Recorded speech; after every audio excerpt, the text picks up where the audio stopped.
Hazrat ibn Shihab narrates that Hazrat Sayyid bin Musayyab said, Bahira is that milch she-camel whose milk is withheld for idols and no one milks it. Saiba is the animal whom the infidels let loose for the sake of their false deities and do not put any burden on them. Hazrat Abu Hurairah radiyallahu anhu reports that Apostle sallallahu alaihi wasallam said, I saw Amr bin Amir Khuzai dragging his intestines in hell. That was the first one who introduced the practice of letting the animal loose for the sake of false deities. Wasila is the young she-camel that produces a she-camel first time and second time again gives birth to a she-camel.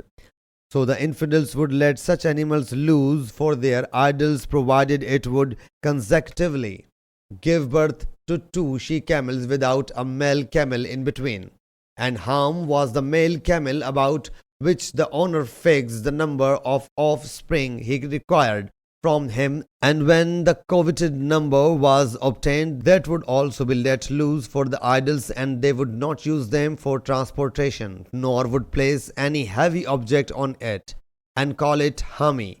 Abul Yaman, Shoaib, Zuhri, Sayyid bin Musayyab, Hazrat Abu Hurairah radiyallahu anhu say, we have heard the same from the Prophet sallallahu alaihi wasallam.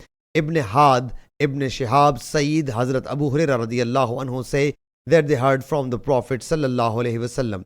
Sahih Bukhari Hadith number 4623.